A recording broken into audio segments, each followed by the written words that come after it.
Assalamualaikum warahmatullahi wabarakatuh. Sahabat Ruang Hikmah yang dirahmati Allah, semoga kita semua selalu berada dalam lindungannya, diberikan kesehatan, keberkahan, dan ketenangan dalam hidup. Alhamdulillah, pada kesempatan kali ini, kita akan kembali bersama Shemo menyelami sebuah peristiwa besar yang sedang menjadi sorotan dunia, yaitu kegaduhan yang tengah terjadi di Nepal. Namun, seperti biasa, kita tidak hanya membicarakan berita semata, melainkan juga menggali hikmah dan pelajaran yang bisa kita ambil sebagai umat Islam.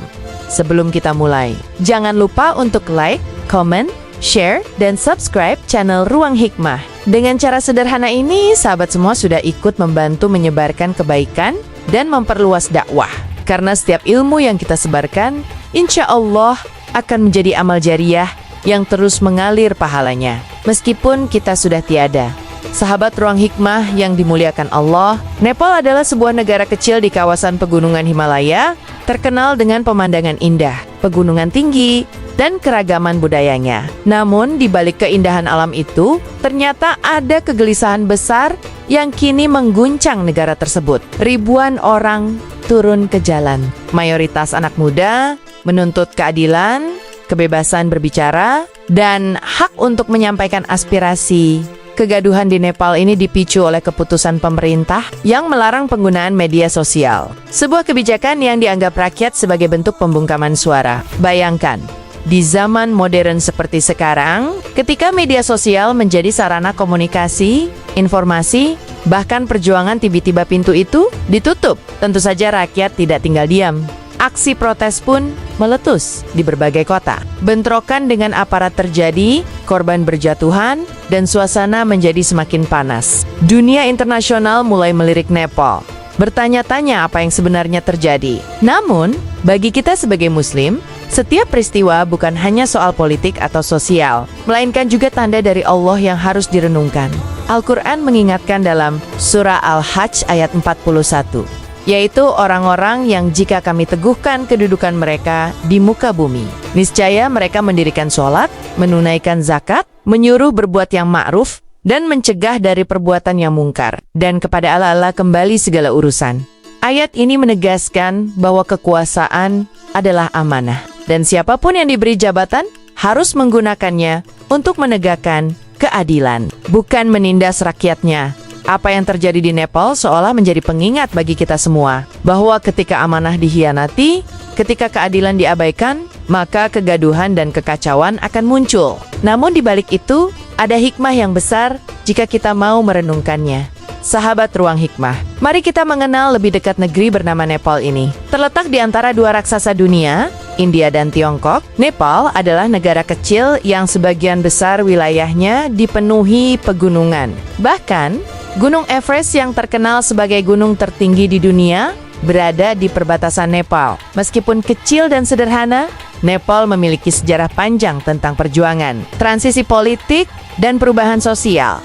Dahulu, Nepal adalah sebuah kerajaan dengan sistem monarki yang kuat. Raja dianggap sebagai pemegang kekuasaan penuh. Namun, seiring dengan tuntutan zaman, rakyat mulai menuntut demokrasi. Pada awal 2000-an, gejolak politik besar mengguncang negara ini hingga akhirnya monarki runtuh dan sistem republik didirikan. Sejak saat itu, Nepal menjalani kehidupan baru dengan sistem demokrasi meski masih diwarnai banyak tantangan. Namun, sahabat sekalian, transisi demokrasi itu tidak berjalan mulus. Korupsi, nepotisme, dan pertarungan politik antar partai membuat rakyat seringkali kecewa. Pemerintah yang seharusnya mengayomi justru sibuk memperkuat kekuasaan. Ketidakpuasan rakyat pun semakin menumpuk, terutama di kalangan generasi muda yang merasa suaranya tidak didengar.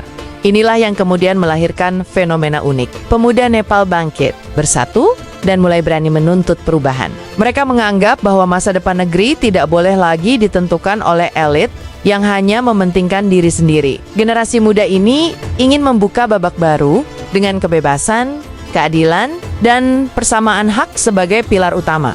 Jika kita melihat sejarah, ini bukan pertama kalinya sebuah negeri kecil memunculkan gerakan besar dari anak mudanya. Bahkan dalam sejarah Islam, kebangkitan besar pun sering dimulai dari para pemuda. Seperti kisah Ashabul Kahfi, Sekelompok pemuda yang berani mempertahankan iman mereka meskipun harus melawan arus. Begitu pula Ali bin Abi Thalib yang masih sangat muda ketika menjadi salah satu orang pertama yang masuk Islam. Maka, sahabat sekalian, apa yang terjadi di Nepal mengingatkan kita bahwa perubahan selalu datang dari dua arah. Ketidakadilan yang menindas dan keberanian yang melawan.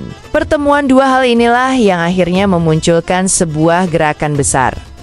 Sahabat ruang hikmah yang dimuliakan Allah. Krisis di Nepal bermula dari sebuah kebijakan pemerintah yang tampak sederhana, namun dampaknya sangat luas, larangan menggunakan media sosial. Di zaman modern seperti sekarang, media sosial bukan hanya tempat untuk hiburan, melainkan sarana komunikasi, pendidikan, bahkan wadah perjuangan. Ketika ruang itu ditutup, rakyat merasa suaranya dirampas.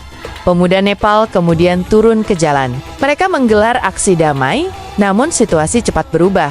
Bentrokan dengan aparat terjadi, kerusuhan pecah, dan berita tentang korban luka maupun korban jiwa mulai bermunculan. Suasana menjadi mencekam, namun semangat rakyat justru semakin berkobar. Mereka merasa inilah saatnya untuk menyuarakan kebenaran. Meskipun harus berhadapan dengan kekerasan, apa yang terjadi di Nepal seolah menjadi cermin tentang pentingnya komunikasi antara pemimpin dan rakyat. Dalam Islam, Rasulullah selalu membuka ruang dialog. Bahkan dalam perang sekalipun, beliau bermusyawarah dengan para sahabat. Ini menunjukkan betapa pentingnya keterbukaan dalam kepemimpinan. Sebab, menutup telinga dari suara rakyat hanya akan melahirkan api yang lebih besar.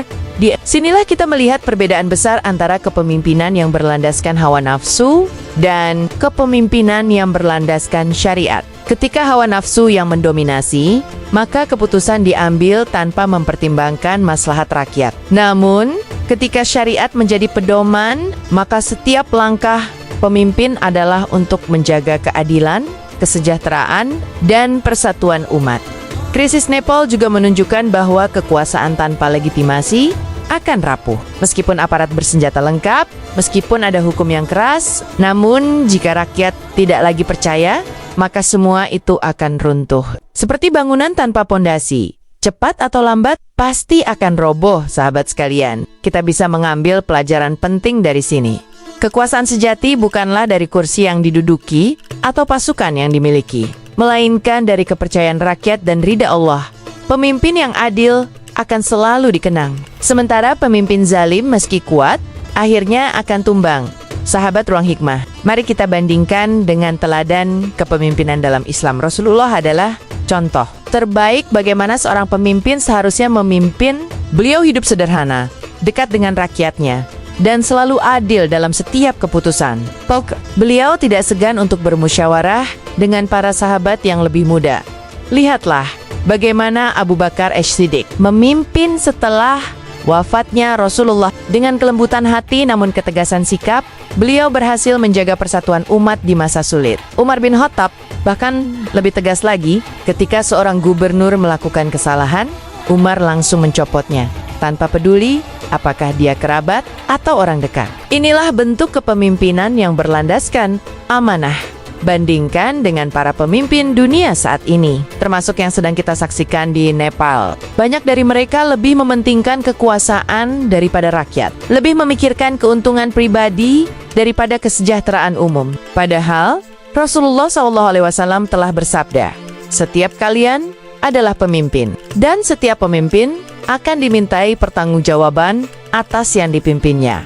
Hadis ini bukan sekadar peringatan, melainkan juga ancaman. Karena di akhirat kelak, setiap pemimpin akan ditanya oleh Allah, apa yang telah mereka lakukan untuk rakyatnya? Apakah mereka menegakkan keadilan atau justru menindas? Hikmahnya jelas, sahabat sekalian. Kepemimpinan adalah amanah, bukan kehormatan. Pemimpin sejati adalah pelayan rakyat, bukan penguasa. Jika seorang pemimpin sudah melupakan hal ini, maka tunggulah kehancurannya. Sahabat ruang hikmah, mari kita bicara tentang pemuda. Di Nepal, suara terbesar dalam krisis ini datang dari anak muda. Mereka berani melawan, mereka berani bersuara, karena mereka merasa masa depan negeri ada di tangan mereka. Dalam Islam, pemuda juga memegang peran penting. Ali bin Abi Thalib masih belia ketika masuk Islam, dan menjadi salah satu pembela Rasulullah yang paling setia. Usamah bin Zaid bahkan dipercaya Rasulullah menjadi panglima perang di usia yang sangat muda. Mashebi bin Umair, seorang pemuda kaya, rela meninggalkan segala kenikmatan dunia demi menyebarkan Islam di Madinah. Semua kisah ini mengajarkan bahwa pemuda bukan sekadar pelengkap, melainkan motor penggerak perubahan. Jika pemuda baik, maka bangsa akan baik. Jika pemuda rusak, maka tunggulah keruntuhan bangsa. Pemuda Nepal sudah menunjukkan semangat mereka. Pertanyaannya, bagaimana dengan pemuda Muslim hari ini?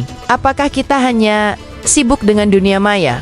Atau sudahkah kita memikirkan masa depan umat? Apakah kita hanya ikut arus? Atau berani menjadi arus perubahan yang membawa kebaikan? Sahabat sekalian, Islam membutuhkan pemuda yang berilmu, beriman, dan berakhlak mulia. Bukan hanya pemuda yang berani, tapi juga pemuda yang bijaksana. Karena keberanian tanpa ilmu hanya akan melahirkan kerusakan, sementara keberanian yang dibimbing iman akan melahirkan peradaban.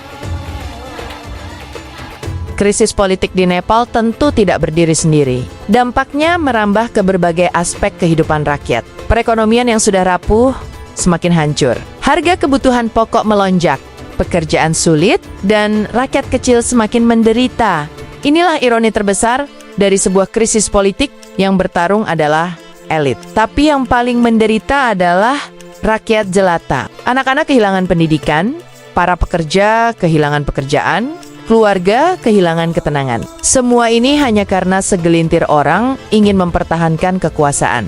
Islam sangat menekankan pentingnya keadilan sosial. Rasulullah Shallallahu Alaihi Wasallam bersabda, "Tidaklah beriman seseorang yang tidur dalam keadaan kenyang, sementara tetangganya kelaparan."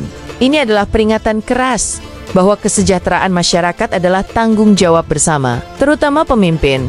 Jika kita melihat sejarah Islam, para khalifah begitu peduli pada rakyat. Umar bin Khattab misalnya, pernah memikul sendiri gandum untuk rakyatnya yang kelaparan. Sementara di Nepal hari ini, rakyat justru ditinggalkan. Inilah tanda kepemimpinan yang gagal.